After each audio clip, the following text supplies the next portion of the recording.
Rios, aka Lady Di. Got a few pieces for you tonight. First one's called Types of Poetic Frustration.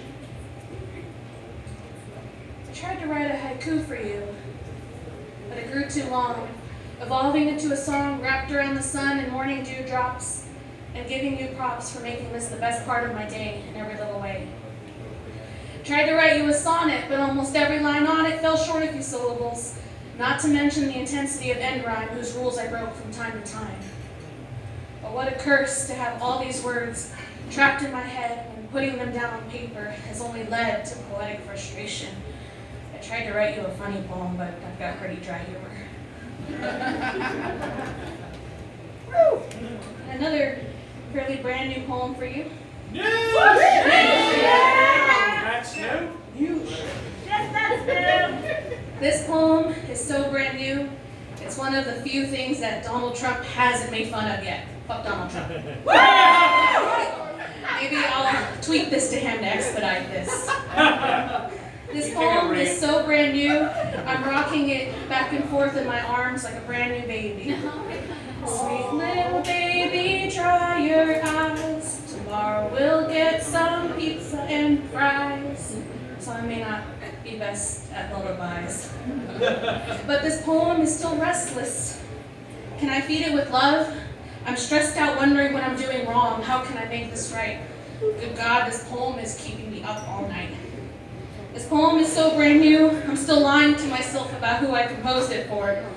I'm hunting for meaning as always. I'll put it down on paper and wrap it around an arrow from Cupid's bow. Maybe it can pin down someone new for me to obsess about. I pull back with every bit of strength I have and release with reckless abandon. The arrow keeps going until it's completely out of sight. Good God, this poem is keeping me up all night. This poem is so brand new, the paint is still wet where I tried to cover the writing on the wall. I haven't decided if this gradient is a sunrise or a sunset because the days and nights all blend together when I can't get sleep anyway. So I daydream at night, and I dream night during the day about a woman that I love.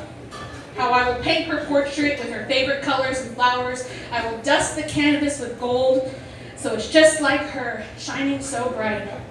Good God, these paintings and poems are keeping me up all night. Thank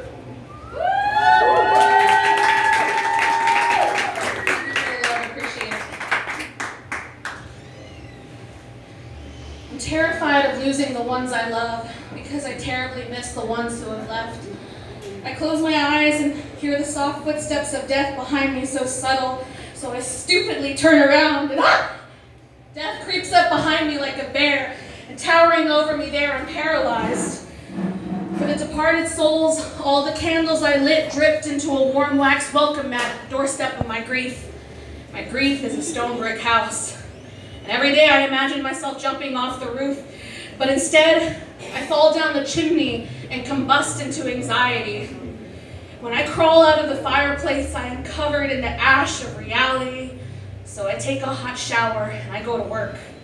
One thing I'm not afraid of is getting fired, because I burn with a passion for achievement, and I'm one of the hardest working people I know. Despite that, my insecurity is a blanket that I sew with my toes tapping nervously because my hands are already too busy multitasking. When it gets cold in the office, I'm draped with 3 spreadsheets already. I feel the soft snow of unfinished tasks and 20 browser tabs. I need a second set of hands so I can hold a cup of coffee, and because I'm out of nails to bite.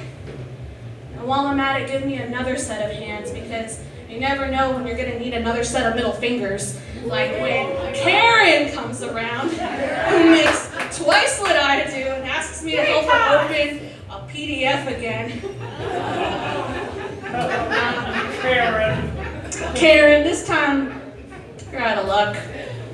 And then she has the gall to start telling me about her weekend. Bitch, I don't give a fuck. But mostly, of all the things I'm afraid of not being good enough. And I know that time and time again I'm told I just have to be good enough for myself. But I look at the awards and ribbons and medals on my shelf, and they're from years ago. The medals are forged from the fires of my burnout. They are a sparkling timeline to display, and the gaps and dates are as dark and lonely as the times I gave myself permission to rest. I can't just be good enough, I have to be the absolute best.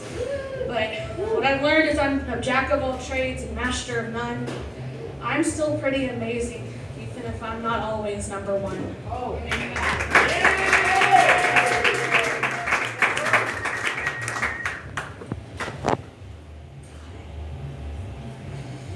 Somewhere on Luke 4:10, a woman softly weeps while she walks home from the bus stop because she doesn't know how she'll pay the fare to get to work tomorrow, so she scans the sidewalks for loose change. Somewhere on Luke 4:10, a lifeguard at the community pool studies for final exams in between shifts because there's no Wi-Fi at home. Somewhere on Luke 16:04, a bus stops at train tracks for 15 minutes, making this kid late for work again. The boss, whose husband drives buses for a living, doesn't believe the story and fires the kid on the spot. Somewhere on Luke 4:10, a high school senior sells sunglasses on a street corner to save money for college application fees.